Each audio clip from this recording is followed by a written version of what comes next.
Montana Territory, 1876. The winter had finally released its grip on the land, leaving behind a fragile spring that threatened to collapse under the weight of frontier violence. In this untamed corner of America, where law was still an afterthought, 21-year-old Sophia Nash stood at her cabin window, watching the sunrise paint the distant mountains gold. Her honey-blonde hair was twisted in a simple braid that fell over her shoulder, contrasting against the faded blue of her calico dress. 3 months since the attack that took her father. 3 months alone in this two-room cabin with nothing but nightmares for company. The homestead her father had sacrificed everything to build now rested solely on her shoulders, 80 acres of promise and burden. A woman alone can't survive the frontier, the townspeople whispered when she rode in for supplies. They expected her to sell to flee back east. Perhaps they were right. The land demanded too much strength she wasn't certain she possessed, courage that faltered in the darkness. Sophia touched the small scar above her left eyebrow, a permanent reminder of the night raiders had come. She had survived by hiding in the root cellar, listening to her father's futile defense above. The guilt of her cowardice ate at her daily. What kind of person hides while their loved ones die? Trust gets you killed out here, she whispered to herself, the mantra she'd adopted since burying her father. Depend on yourself alone. The homestead needed work that exceeded her capabilities. Fences required mending, the north field needed plowing before planting season passed, and the small herd of cattle her father had accumulated demanded constant attention. She could sell, return to her aunt in Boston with the modest proceeds.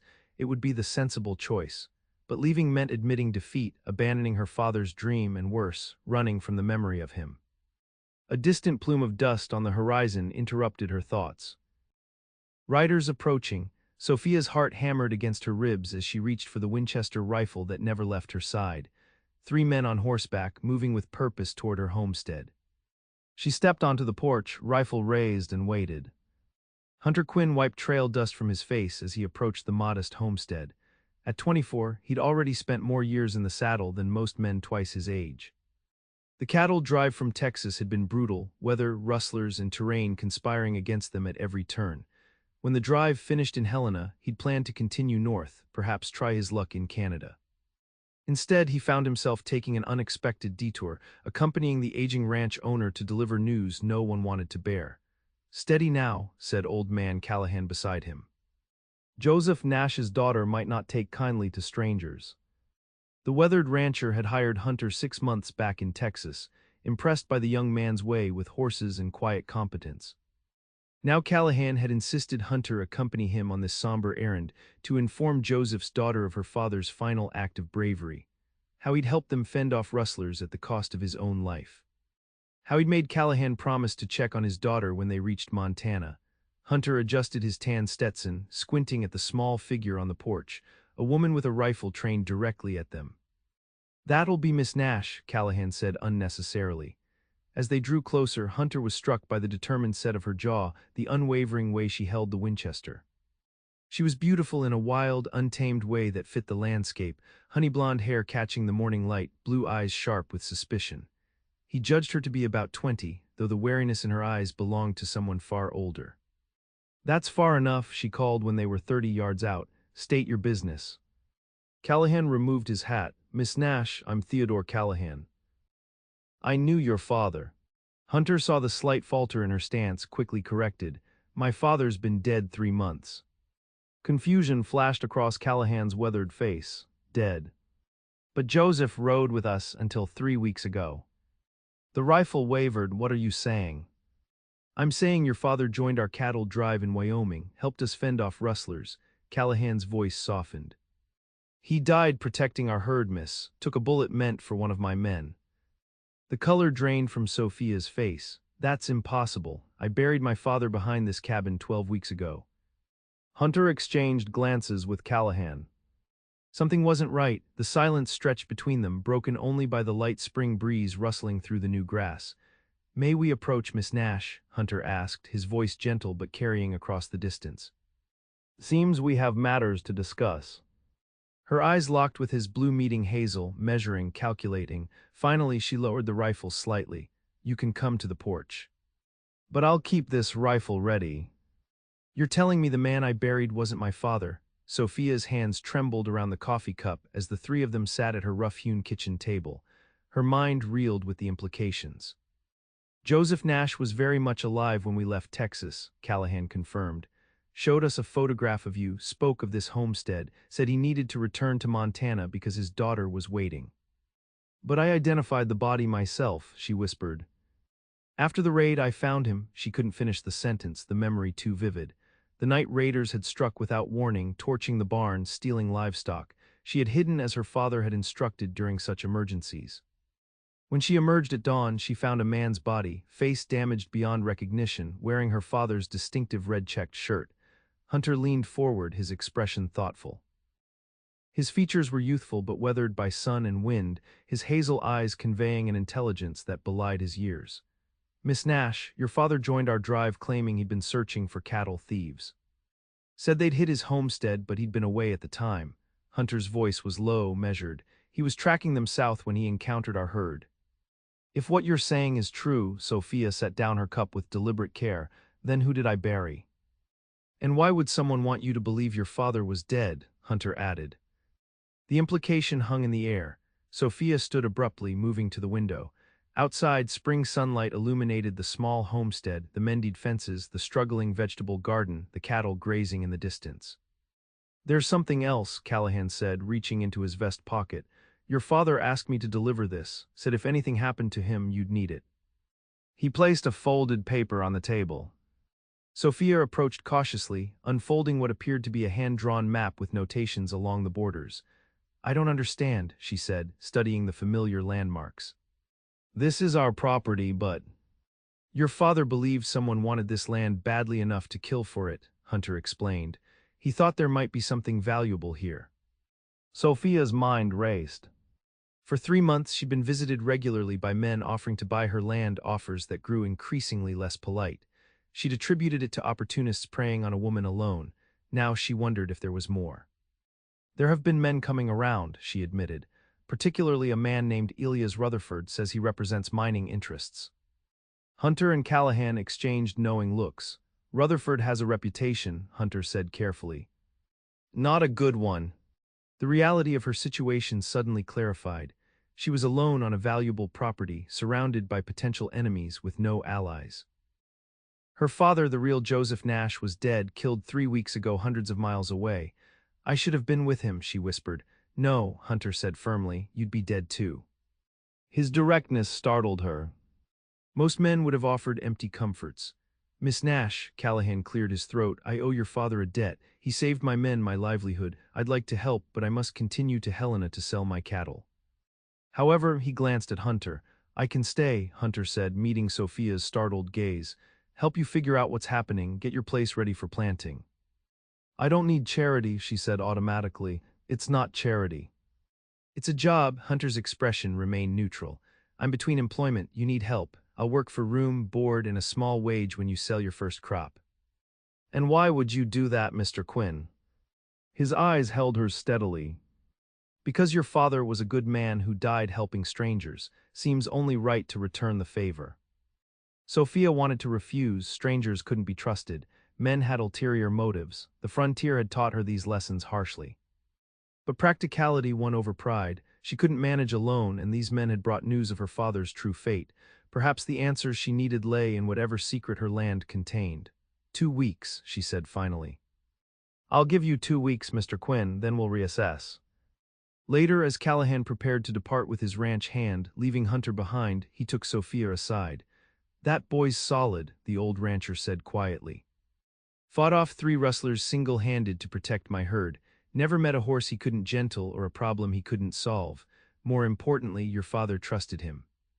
Sophia watched Hunter methodically, unloading his few possessions from his horse. His movements were efficient, economical, like a man who had learned to carry everything he owned on his back. I still don't understand why he's willing to stay, she said. Callahan smiled. Hunter's been drifting since the war ended, too young to have fought but old enough to have lost everyone to it. Perhaps he sees something worth staying for. As the old rancher rode away with his remaining hand, Sophia was left wondering if she'd just made the wisest decision of her life, or the most foolish. The first nightmare came that night. In it, Sophia stood in swirling mist while shadowy figures surrounded her homestead. A man called her name, not the imposter she'd buried, but her real father. She couldn't reach him through the pressing darkness. Then gunshots, a cry of pain, and she was running, searching, calling out desperately. She woke gasping, drenched in sweat, the name Hunter on her lips. Disoriented, she sat up in bed, heart pounding. Why had she called the cowboy's name? He was nothing to her, a stranger who'd brought devastating news, who now slept in her barn. Dawn was still hours away. Sophia slipped from bed and moved to the window, drawing aside the curtain. The full moon illuminated the yard between cabin and barn. Everything appeared peaceful, yet unease clung to her like a second skin. A movement caught her eye, Hunter emerging from the barn, rifle in hand, scanning the perimeter of the property. He moved with the quiet vigilance of someone accustomed to danger. Had a sound awakened him, or was he simply being cautious? For the first time since the raid, Sophia felt a curious sensation, not safety exactly, but something adjacent to it. The knowledge that she wasn't entirely alone. She watched him complete his circuit of the property before returning to the barn. Only when the door closed behind him did she return to bed, though sleep remained elusive. Outside her window, dawn was still hours away, and somewhere in the darkness, secrets waited to be unearthed. Over the next week, Sophia found herself constantly reevaluating her assumptions about Hunter Quinn. He rose before dawn and worked until dusk, tackling the most pressing repairs without complaint or expectation of praise. The north field was plowed and ready for planting, the chicken coop repaired, and half the fence line mended. More surprisingly, he never presumed familiarity or attempted to take control of her home. He deferred to her decisions while offering practical suggestions, treating the homestead as her domain where he was merely a temporary worker. On the seventh day, as they ate a simple supper of beans and cornbread at her kitchen table, Hunter broached the subject they'd been circling. "We need to determine what makes your land valuable enough to kill for," he said, pushing his empty plate aside. "Your father's map has markings I don't fully understand. Could be water rights, mineral deposits, or something else entirely." Sophia nodded, retrieving the map from its hiding place beneath a loose floorboard. She spread it across the table, studying the cryptic notations her father had made. "This valley here," she pointed to a section marked with a series of crosses, "lies at the northern edge of our property. I've never explored it fully." Hunter studied the markings. "Tomorrow we should ride out there. See what we find." She hesitated, anxiety stirring at the thought of leaving the homestead undefended. What if Rutherford or his men come while we're gone? "We'll leave at dawn, return by midday," Hunter reassured her. "The direct approach might be best, see what we're dealing with, then decide how to proceed." Their fingers brushed accidentally as they both traced a line on the map. Sophia withdrew her hand quickly, disconcerted by the unexpected warmth that flared at the contact. Hunter appeared not to notice, his attention fixed on the map. "Your father believed this land held something worth protecting," he said quietly. "We owe it to him to discover what."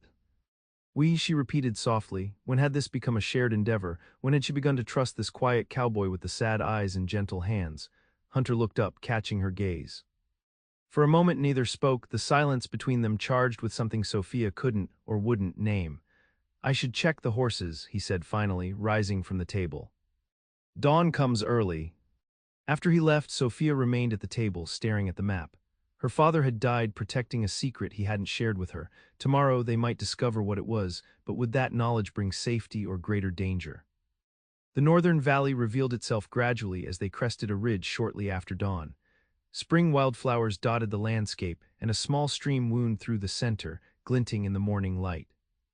"It's beautiful," Sophia remarked, drawing her horse to a halt beside Hunter's, "but I don't see anything unusual." Hunter surveyed the valley with a methodical gaze. "Let's follow the stream.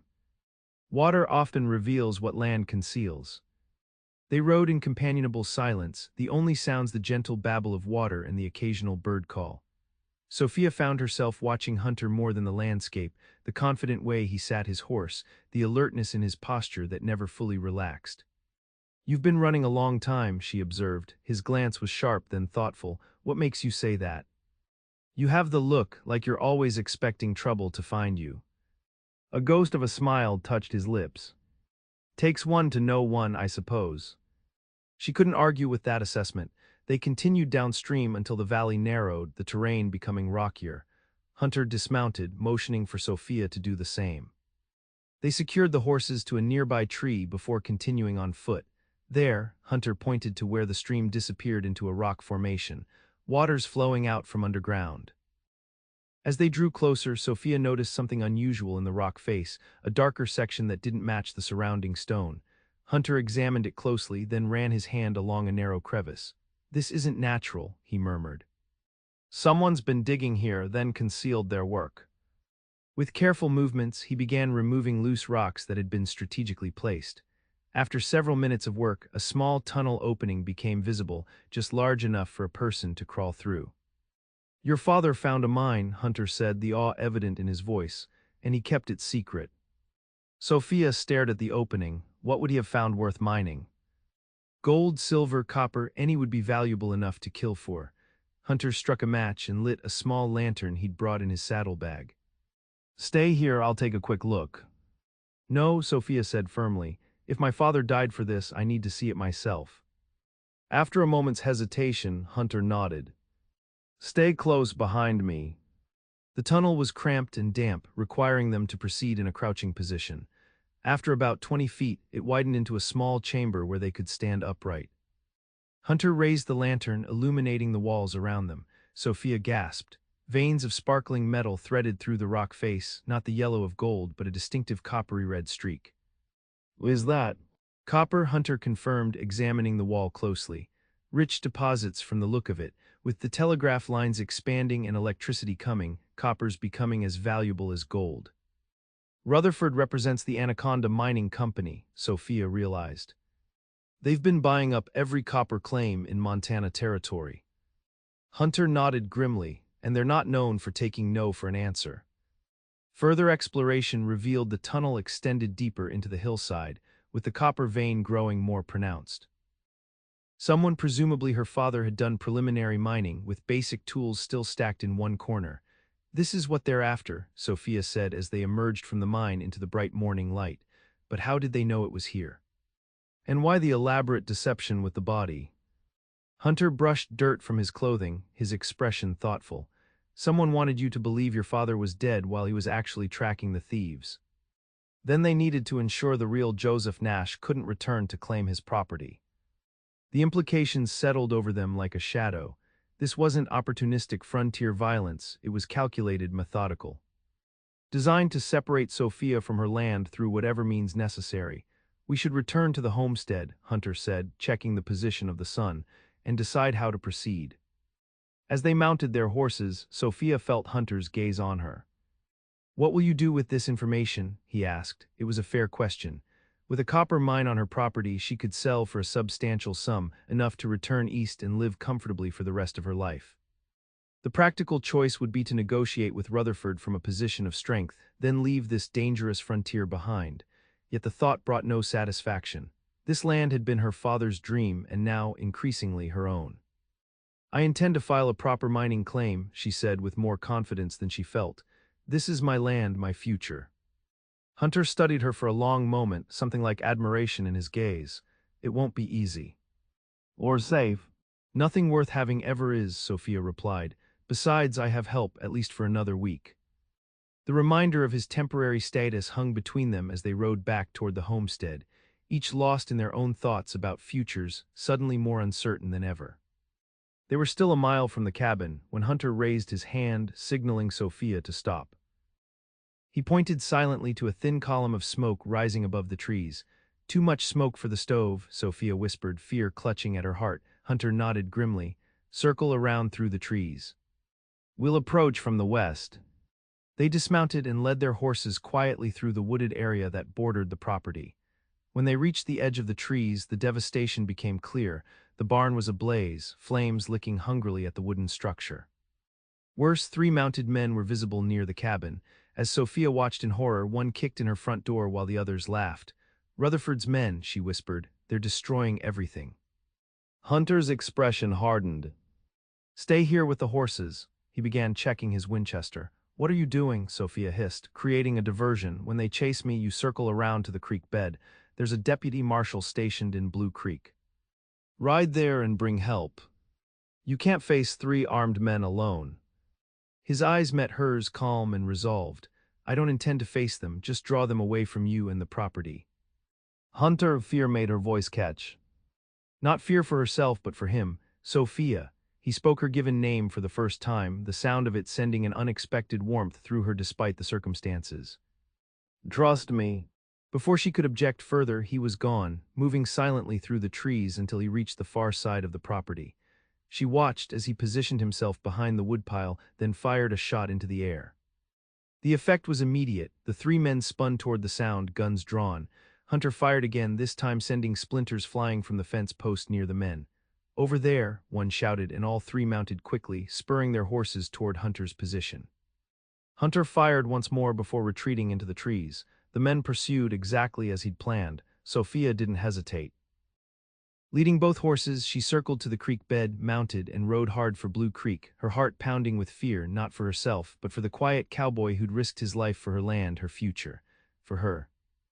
Deputy Marshal William Ford returned with Sophia and 4 armed men just as dusk was settling over the homestead. The barn was a smoldering ruin, but the cabin remained intact. Of Hunter and Rutherford's men there was no sign.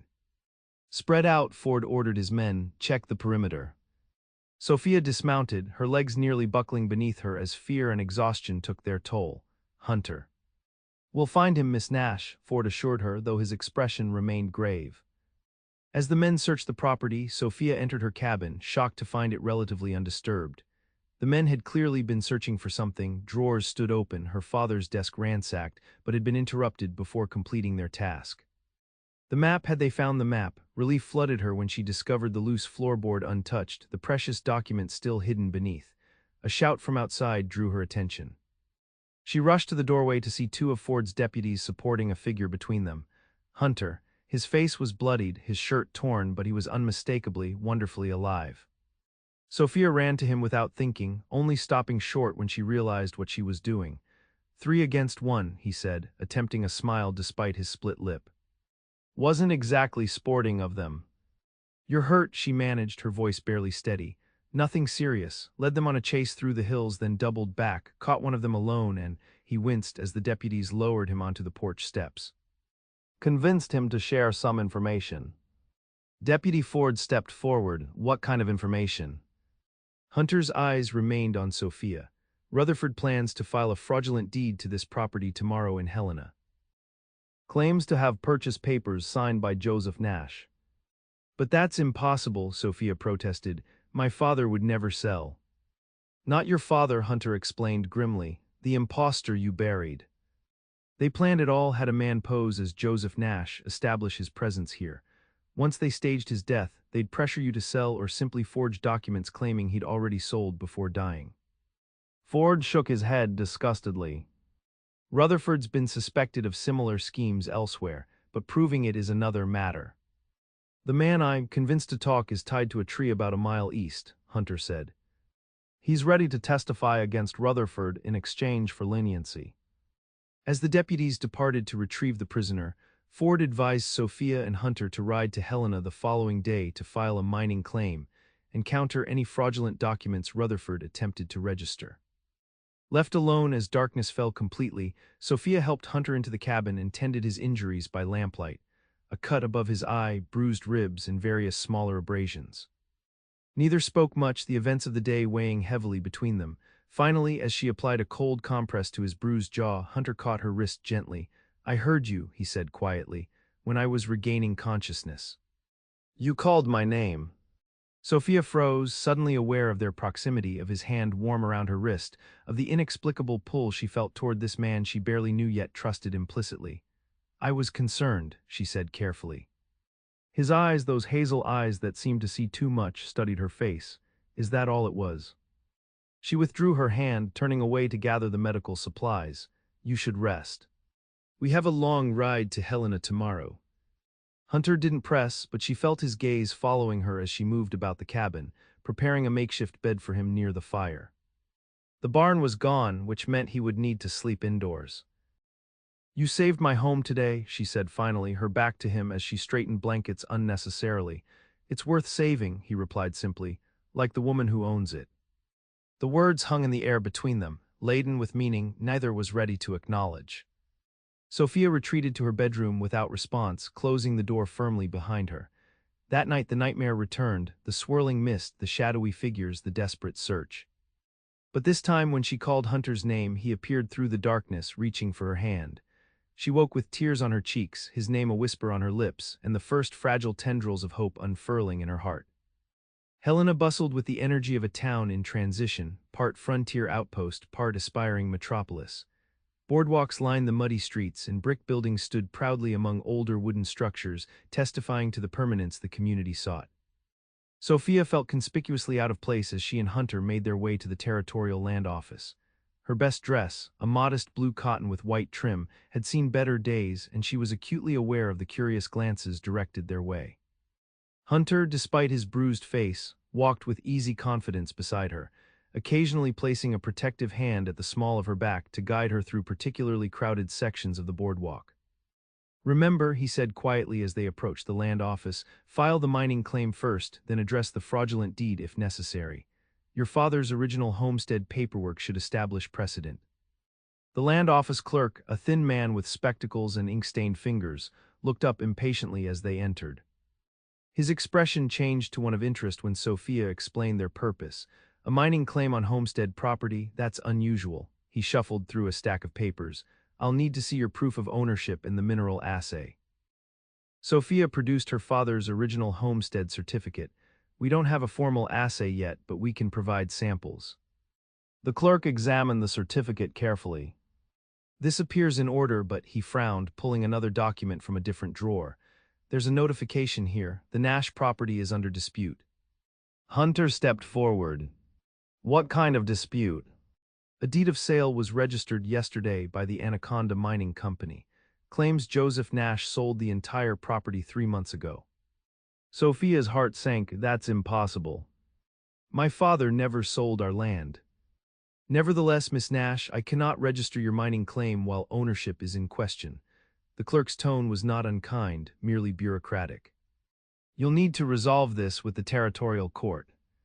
Outside the land office, Sophia fought to maintain her composure.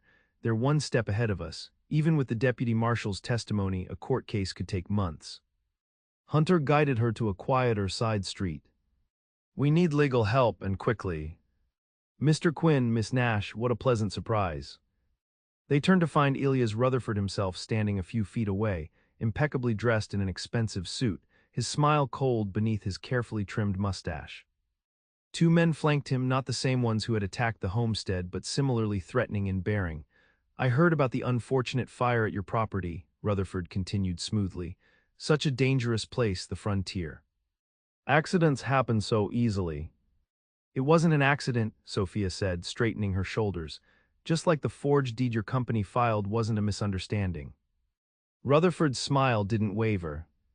"Strong accusations from a young woman in a precarious position. I understand you've discovered your land's value. I'm prepared to be generous, $5,000 for the property, enough for you to return east in comfort." "The copper deposits alone are worth 20 times that," Hunter said quietly. "Perhaps," Rutherford shrugged, "but a claim tied up in court benefits no one, particularly when accidents continue to occur." "A woman alone, far from town," he let the threat hang unspoken. "She's not alone," Hunter stated, his voice carrying the quiet certainty of a promise. Rutherford assessed him with new interest. "Everyone has a price, Cowboy. Name yours to walk away from this matter." "Not everyone can be bought, Rutherford." The mining magnate's expression hardened. "Then they can be broken or buried. Consider my offer, Miss Nash." "It expires at sundown tomorrow." With a tip of his hat he departed, his men following close behind. "He's right about one thing," Sophia said once they were alone. "The courts move slowly, and we don't have the resources for a prolonged legal battle." Hunter's expression was thoughtful. "We need leverage, something to force Rutherford to back down immediately." They spent the remainder of the day consulting a sympathetic lawyer who confirmed their fears. Even with evidence of fraud, the legal proceedings would take months, during which the property would remain in limbo. As evening approached, they secured rooms at a modest boarding house, Sophia upstairs, Hunter on the ground floor near the entrance, still vigilant despite their relatively safe surroundings. "Get some rest," he advised as they parted for the night. "Tomorrow we'll find another approach." Alone in her small room, Sophia removed her father's map from its hiding place in her skirt pocket, studying it with renewed determination. There had to be something they were missing, some advantage her father had secured before his death. Her attention caught on a notation in the corner she hadn't fully examined before, tiny numbers almost like a code. She frowned, tilting the paper toward the lamplight. A soft knock interrupted her concentration. She quickly folded the map, tucking it away before opening the door to find Hunter standing there, his expression urgent. "I spoke with the telegram operator," he said without preamble. "Rutherford sent a wire to Butte this afternoon. He's bringing in more men, professional gunmen, arriving on tomorrow's train." "Then we need to leave tonight," Sophia concluded. "Return to the homestead." Hunter shook his head. That's what he'd expect. "We need to find another solution before sundown tomorrow." "I think I may have found something," she admitted, retrieving the map. "Come in." She spread the map on the small table, pointing to the notations. "These look like numbers corresponding to something, maybe a bank box or a land registration office." Hunter studied them closely. They could be coordinates or a safe combination. A thought struck Sophia suddenly. The Territorial Records Office has document boxes, numbered by property. What if my father registered something there, something that would invalidate Rutherford's claim? "It's worth investigating." Hunter's fingers brushed hers as they both traced the numbers. This time neither pulled away immediately, first thing tomorrow morning. Their eyes met across the small table, the close confines of the room suddenly very apparent. Sophia became acutely aware of his proximity, of the intensity in his gaze, of her own quickened heartbeat. "Hunter," she began, uncertain what she meant to say. He stepped back slightly, breaking the spell. "You should rest, tomorrow may be difficult." After he left, Sophia lay awake in the narrow boarding house bed, her mind filled not with fears of Rutherford, but with thoughts of a quiet cowboy with sad eyes and gentle hands. A man who had stayed when he could have gone, who had fought for her land as if it were his own. For the first time in months she fell asleep without dread, and when the nightmare came, Hunter was there in the mist, reaching for her hand, leading her toward safety. Dawn found them at the Territorial Records Office, where an elderly clerk regarded them skeptically over wire-rimmed glasses. "Property document boxes are restricted to landowners or their legal representatives," he informed them stiffly.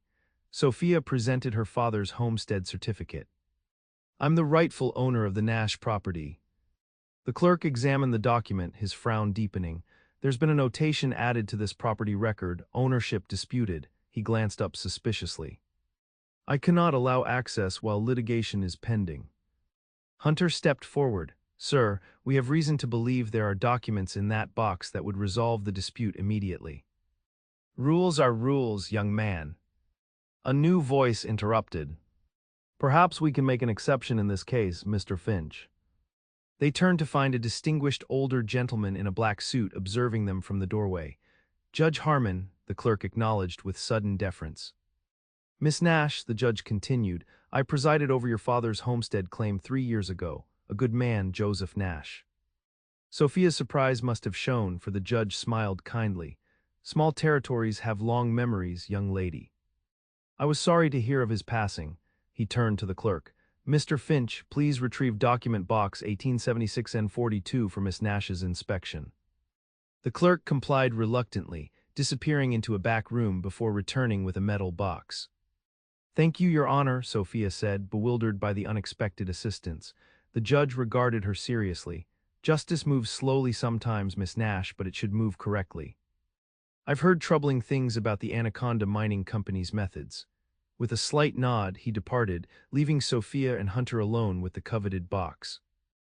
Inside, they found several documents, her father's original land survey, tax receipts, and a sealed envelope addressed to Sophia in her father's handwriting. With trembling fingers, she broke the seal. The contents revealed her father's foresight. He had registered a mining claim months earlier, establishing legal ownership of all mineral rights on Nash property. More importantly, he had filed an affidavit detailing threats made against him by Rutherford's representatives, along with a witness will leaving everything to Sophia. "This is it," Hunter said quietly. "Legal proof that your father never sold, was aware of Rutherford's schemes, and ensured you would inherit." "He knew they might try to kill him," Sophia whispered, a fresh wave of grief washing over her. "He was preparing for it." "He was protecting you the only way he could," Hunter corrected gently, "and he succeeded." With the judge's assistance, they filed the documents with the territorial court immediately, effectively freezing any action on Rutherford's fraudulent deed. By midday, word had reached Rutherford himself, who found them outside the courthouse, his face darkened with rage.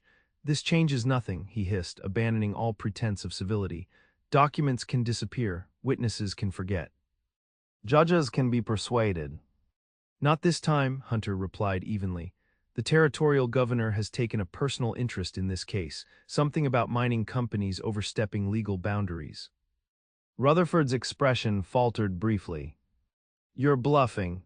"Judge Harmon is dining with Governor Potts this evening," Sophia said, the confidence in her voice surprising even her. "Your fraudulent deed has already been nullified, Mr. Rutherford. And the deputy marshal is very interested in speaking with your men about the attack on my property." For a tense moment, Rutherford seemed to consider violent alternatives. Then, with a cold smile, he adjusted his hat. "Perhaps I underestimated you, Miss Nash, but the frontier is an unforgiving place for those who make powerful enemies." He glanced at Hunter. "You won't always have protection." "Is that a threat, Mr. Rutherford?" Hunter asked quietly. "Merely an observation. Good day to you both." As Rutherford departed, Sophia released a breath she hadn't realized she was holding. Will it ever truly be over? Hunter's hand found hers, warm and reassuring. "Men like Rutherford only understand power. Once your mining claim is officially registered and operations begin, he'll find easier targets." "Operations," Sophia repeated. "I know nothing about mining." "There are honest men who do. You can hire expertise with a small ownership stake." His thumb traced absent patterns against her palm. "Your father laid the groundwork, you just need to build on it." They returned to the boarding house to collect their belongings, planning to depart for the homestead immediately. As Sophia packed her small valise, a realization settled over her. They had succeeded, yet Hunter would soon move on. Their agreement had been temporary, a business arrangement now concluded. The thought left an unexpected hollowness in her chest. Downstairs, Hunter was securing their horses when Sophia emerged. Something in her expression must have betrayed her thoughts, for his brow furrowed with concern. "What's troubling you?"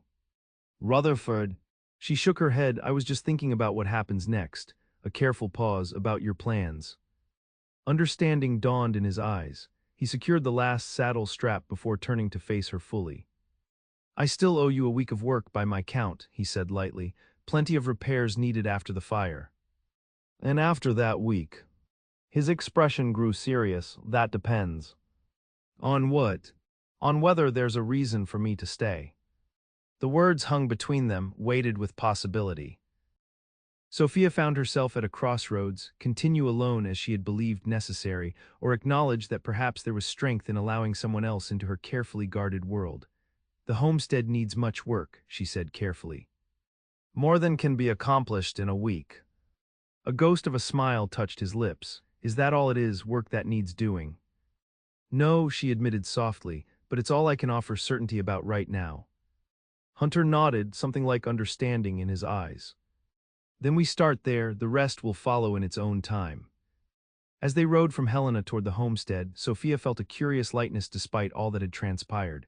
The land ahead was hers truly and securely. The future, once so constricted by fear and isolation, now stretched before her with unexpected possibility.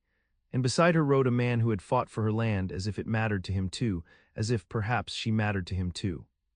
Summer unfurled across the Montana territory, transforming the landscape into a patchwork of vibrant greens and wildflower splashes. On the Nash homestead, life had found a new rhythm in the months since their return from Helena. The barn had been rebuilt, sturdier than before. The north field flourished with a promising wheat crop. A small mining operation had begun at the copper site, with a foreman and 4 miners working under a profit-sharing arrangement Sophia had negotiated. And Hunter had stayed, not as a hired hand but as a partner in the growing enterprise. His easy way with horses had expanded their small herd. His practical knowledge of construction had improved the homestead buildings. His quiet strength had become something Sophia found herself relying on in ways she'd never anticipated. They had settled into a comfortable routine, working side by side during daylight hours, sharing meals and conversation in the evenings. Though Hunter now occupied the rebuilt barn loft rather than the cabin, their lives had become undeniably intertwined. Yet neither had spoken directly of feelings that had grown increasingly obvious to them both. On a warm July evening, they sat on the cabin porch, watching the sunset paint the distant mountains. Sophia's honey-blonde hair, freed from its practical daytime braid, caught the golden light. Callahan's letter arrived today, Hunter mentioned, breaking a comfortable silence. He's driving another herd up from Texas this fall, asked if I'd be interested in joining. Something cold settled in Sophia's chest. Will you go? Hunter studied the horizon thoughtfully. There was a time when I'd have said yes without hesitation. The open trail always seemed preferable to staying in one place too long. And now I find myself thinking about autumn wheat harvests and winter preparations. About copper yields and spring planting. He turned to meet her gaze directly, about reasons to stay rather than reasons to go. Sophia's heart quickened. The homestead has certainly benefited from your presence. Is that all that's kept me here, do you think? The homestead. The directness of his question demanded equal honesty. Sophia found herself at the precipice of vulnerability she had avoided for so long. No, she admitted quietly. Not just the homestead. Hunter reached across the space between them, his fingers gently brushing a strand of hair from her face. Every night for months, I've heard you call my name. Her eyes widened in surprise. What? Through the cabin walls, you call out in your sleep, nightmares, I thought at first. Embarrassment flooded her, I didn't realize. Sophia, the way he said her name, stopped her protest. I need to know if it means what I hope it means. The moment stretched between them, fragile and infinite.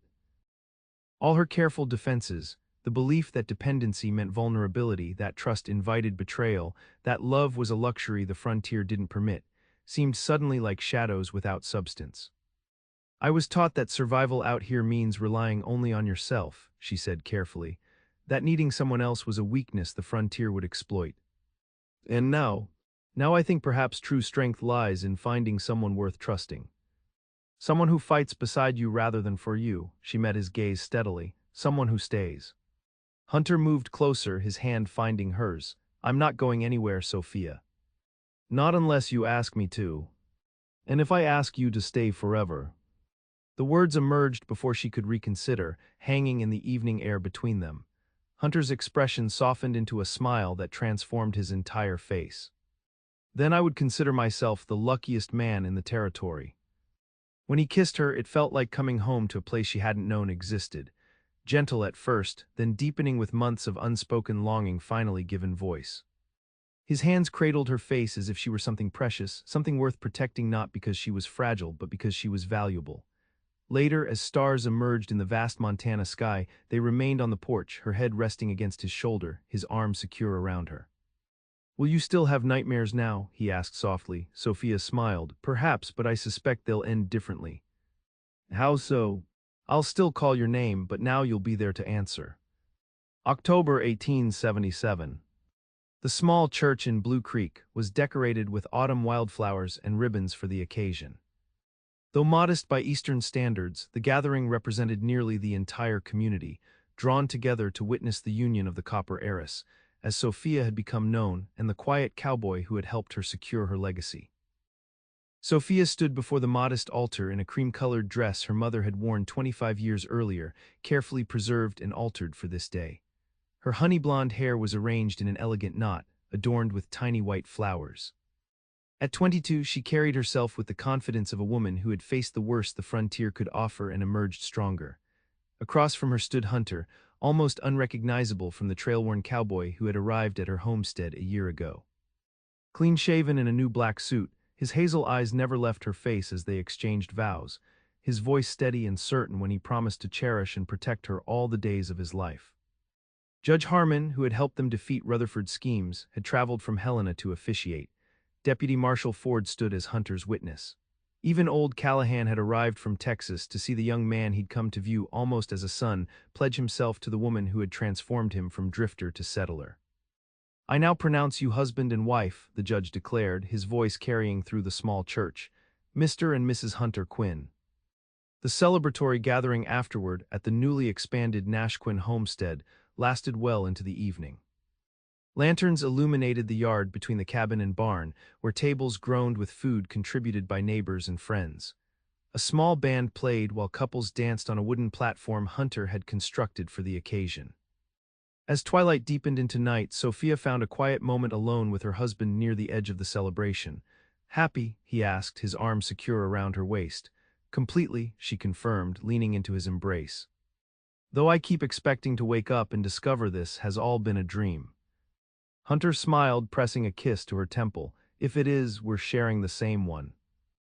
They stood together watching their guests, the miners and their families, the neighboring homesteaders, the townspeople who had gradually accepted Sophia as one of their own, a community that had formed around them almost without their noticing. Your father would be proud, Hunter said quietly. You've built something lasting here. We've built it, she corrected gently. I couldn't have done this alone. You're stronger than you know, Sophia Quinn. You would have found a way. She turned in his arms to face him fully. Perhaps, but I'm grateful I didn't have to. As the celebration continued around them, Sophia reflected on the journey that had brought them to this moment. From the nightmare that had started with her father's death to this new beginning built on trust rather than fear. The frontier remained unforgiving in many ways, but she had discovered that its harshness could be tempered by companionship, by community, by love freely given and received.